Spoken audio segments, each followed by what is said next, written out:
Last year, Saurok dropped my favorite album of the year with the Sharecroppers Daughter, and just today she came back with a deluxe edition with 6 new tracks, one of them featuring MF Doom. The track is titled The Rebirth and is produced by Evidence, and seeing as I'm a fan of all 3 of these people, it's only right I go bar for bar and break down these lyrics. So the track itself kind of starts off with a beat, well actually the whole beat really just sounds like something that Doom would produce or rap on typically. So I don't know if that was a choice that they made right away, or if this track was produced while Doom was still around, but it works for them. But we start off with Sa-Roc's verse. If I could be candid, sometimes I'm insecure, my bad. It's more on my agenda than securing my bag. Yo, say I love the real, but watch pretending high-res. Different rappers saying regurgitated interests, I gag. Sa-Roc starts off the track pretty bluntly. She's asked, can I be candid? Like, she opens up a little bit. She's insecure. And if you've listened to the Sharecroppers Daughter, that's something that comes up every so often. So you kind of know where she's coming from in that sense. And she's not really just trying to only secure her bag. She's trying to do this rap thing for rap's sake. She's, one of those rappers that just raps their ass off and does a good job at it. She's also mentioning that y'all say y'all love the real, but watch pretend in high res. And to me, that really just means that there's a lot of people who say things but aren't really about it. Like they're faking, they're pretend. So it's kind of a commentary on what's the current state of hip hop for some people. Like there's a lot of people who just say that they have all these things, but they really don't. And she goes a little bit further with the next line saying different rappers saying regurgitated interest, I gag. So what that really means is that she's more honing in on the content that these other rappers are doing and putting out. They aren't really pushing anything forward. They're just, regurgitating the same interests, which I can understand where she's going from. It gets a little tedious after a while. You don't want to hear the same song again and again and again, or same subject matter each time. Future call me Isaac Asimov, rap Octavian. Penning parables of prose, I might be hip-hop savior. Took a pint of blood and tears to learn to love my shape, and I'm not trying to modify a damn feature of my behavior. So she's comparing herself to Isaac Asimov, which, when I checked it, he's a writer and a biochemist, I believe. So she's comparing herself to more likely the writings of Isaac Asimov. And then Rap Octavia, it could really be a lot of different things. Yeah, there's not one clear source for that, and from what I was able to tell. But I would imagine it's someone still related to the writing and creative sort of space. She's penning parables of prose. She might be hip-hop savior. So parables are most often heard in religious texts. They're basically a story. So here she's saying she may be hip-hop savior as if it's a religion, which can be thought of that for sure. And these stories that she's writing are gonna be like put in the book, essentially. Like if hip-hop was gonna have a Bible, these stories that she's penning are gonna be put in it. The pint of blood and tears is like to learn to love her shape line is, I think, just talking about how, it's something that she's alluded to in the past. Like, she may have had some insecurities with how she looked and her appearance. So I think that's where she's going at that. And now she's at the point where after she's kind of, dealt with it and gone through it, she's to the point where she's like, nah, I love me for me. The only thing I'm trying to change is my behavior. Which, I don't know. I don't think you need to change that. From the cradle of his civilized to a grave situation. Where flag more privileged than the enslaved of his nation. I make demos, I rock stages, now rock stage demonstrations with this semi-automatic multi-syllabic quotation. So the line saying, from the cradle of the civilized to a grave situation, it's kind of like from the cradle to the grave sort of thing. Like, some people rock with you from the cradle to the grave, and literally rocking the cradle, I guess. And then going into her name, Sa-Roc. The cradle of the civilized to a grave situation is like, she's tearing down these I guess, civilized sort of situations and making them grave. I think that's more so, like, not necessarily just in hip hop, like with the next line where she's saying, wear a flag more privileged than the enslaved of his nation. She's literally talking about the US. Like, people idolize the flag way more than the people who were enslaved and people who are still technically enslaved to some degree. Then she goes into, I made demos, rock stages, and now rock stage demonstrations with these. She's basically, with the next two lines, saying that she's just rapping her ass off and she's putting on a masterclass. Like, she's putting all of this on demonstration for y'all to see.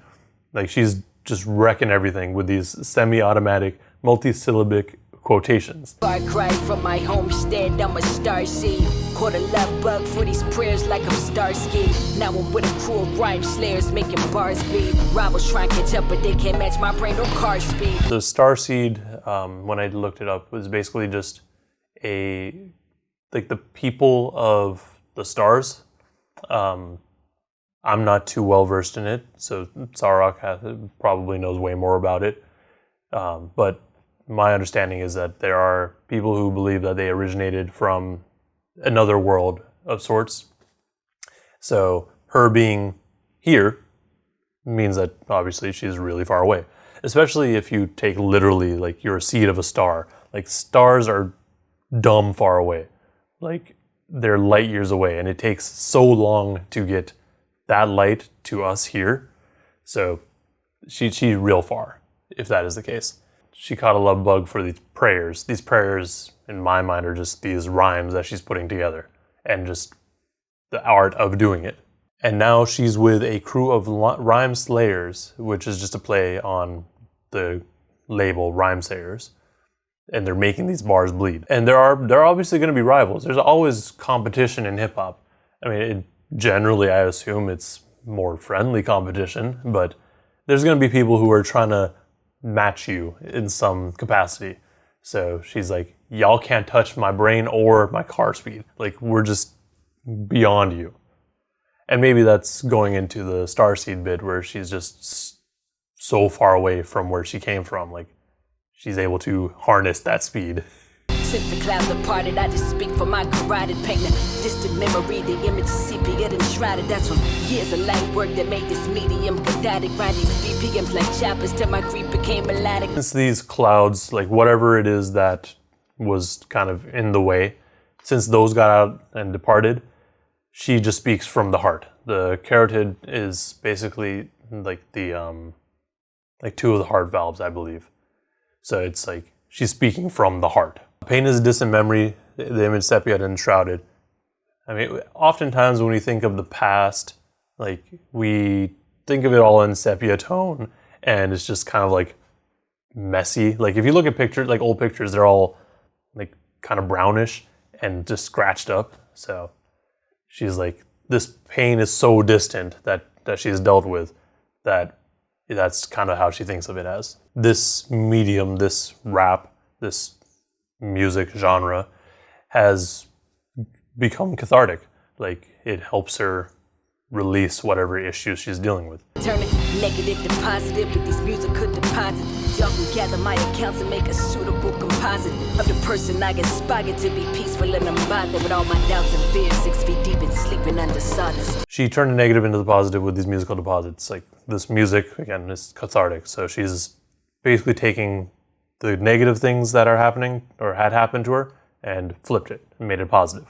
And she's basically saying, like, after all this, at least that's what I'm getting from it, after all this, you can gather my accounts and, like, everything that I put together and create me. Like, she's putting so much of herself into her music that whenever she does go, she's like, no, I'm still here because of my music. Like, it's like a rebirth. This then goes into MF Doom's verse, which is a bit shorter, but as always, Doom is a dense person. Exists out of the box with the elements and gases, while placing emphasis on intelligence and brashness. Devil run amok while society is cashless. Alter the prescription on the frames of their glasses. Exit out of the box with the elements and gases. In my mind, it's just like, don't put him in a box alone, like, or in a casket, I guess, if we're considering this to be a rebirth. Like, he exists outside with the elements and the gases. Like, all these things on the periodic table exist in real life. They're not just limited to those square boxes on the periodic table. I don't know if he's necessarily saying that this is what he's doing or what he's suggesting, but it sounds like more of a suggestion. So he's saying, yo, exist outside the box, like think outside the box, like go out of there. And while you're doing that, emphasize intelligence and brashness. It's interesting to emphasize both of those things because they kind of seem like almost opposites. But I think where he's going with that is that it's like you kind of have to have both of those things to be complete. And then he's just saying the devil runs amok while society is cashless. So society meaning the regular people. The regular people is cashless. Like, we're not talking about like all the billionaires. We're talking about just the regular dudes. He's saying alter the prescription on the frames of their glasses, which could be like a way to make them see what's going on. So, because like a lot of times these people who have money or people who are, I guess we can consider the devil, they don't really see what's going on, like, to the regular people. So maybe we just need to change their prescriptions. Quick as a quitter will fold, summer what glitters is gold. Same story as old, get left in the blistering cold. Broken souls get remold with little arbitration. Fortune favors the bold, as does incarceration. So I'm not sure what he's saying is necessarily quick, but whatever he's saying is quick, like as quick as a quitter will fold. And some what glitters is gold. I think maybe he's talking about just the state of things or society, or maybe like these, if we're going with the changing the prescription line, maybe these people that we change the prescription on will quick, like they'll be quick to go back to their own way, old ways maybe. Or maybe he's just talking about himself. There's a few things here. I mean, he could also just be saying these words and have no other meaning to it. Being left in the blistering cold.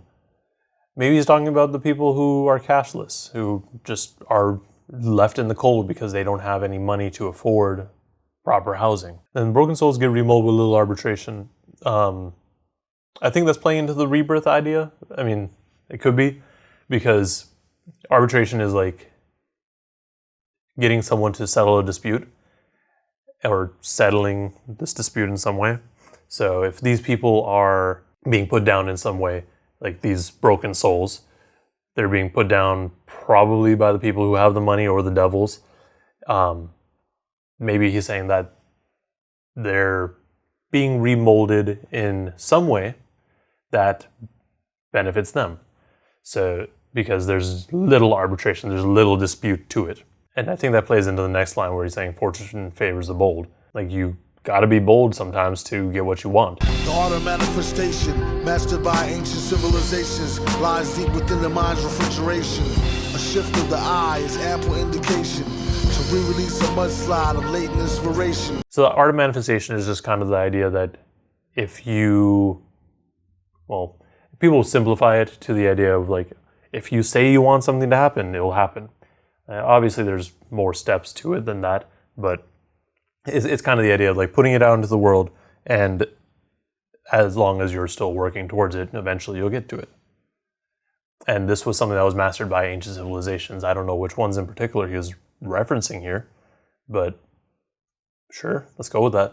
And or maybe he's also saying that because the next line lies deep within the mind's refrigeration, like that kind of flows into the next. So maybe he's saying that this art of manifestation, it lies deep within our own minds. When things are being refrigerated or frozen in some manner, they're being like stored and preserved. It's like these things are still within us. Like the art of manifestation is still within us, but something made it so that we don't know it. Like it's just kind of locked way back in our brain somewhere. Kind of like Captain America and the ice. And then he's saying that it's so within us that he's able to notice, like just a shift of your eye is enough of an indication that it's still there. And you can, with that shift of the eye, like if you notice it, it can re-release a whole mudslide of latent inspiration. This latent inspiration within you, or the art of manifestation, it's enough to trigger a whole cascade of events. There's a bunch of things that can happen if we're able to grasp it. Butler did it. End the conversation. In this information age, you don't know Nathan but hating. From the beginning, in it to win it, and still is spitting. This fully written isn't a product of bullshit. The butler did it, end of conversation. I think that's just a Clue reference. Or just like in most murder mysteries, everyone's like, nope, butler, it was him. This is kind of what people will say, like, just based off like super surface level information. They're like, all right, cool, that's it, right? Like, we don't have anything else to say, right? That's it, we can go now? No. Like, there's more to it. And he's saying this because we're in this information age. Everything is at our fingertips. We can learn damn near everything. But really, we don't know Nathan, but Hayden. Like, we have all this information at our fingertips, but we're not utilizing it in a manner that will better ourselves, really. We end up just spending time messing around in Hayden. From the beginning, in it to win it, and still, he's spitting. This fully written isn't a product of bullshit. That's just Doom signing off, basically. He's basically saying since the beginning of his career, since the whole thing, he's been in it to win it. And this fully written line, verse is into the product of bullshit. Like, he's not telling any lies. If you go back to Doom's early days of KMD, you'll see that he's always had this within him to kind of talk on these kind of big level, like big idea subjects, but keep it so abstract in his lyrics that you don't necessarily know what he's saying. But there was a few times where he like publicly went out and was like, no, this is what we're doing. Check out the Book of Doom if you haven't, because I kind of go into Doom in that era of his life and going forward. But that's the song. I really liked it. But that's just kind of cheating because, like I said at the very beginning, I liked everyone on this, like that was involved on this track. I like Sa-Roc. She had my #1 album of last year. I love Doom. I'm dedicating a whole year of videos to him, and Evidence is just one of my favorite rapper producers in general. So it's kind of cheating to have all three of them involved in a track. But it was dope.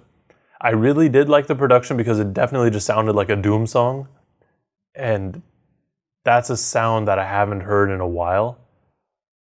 And yeah, I just really missed it. Saurok's verse was really dense. I mean, and that's the thing. Saurok does that well. She's super underrated, and I tell everyone, so I'm doing what I can to spread awareness of her. But her verse in comparison to Doom was a bit easier to understand.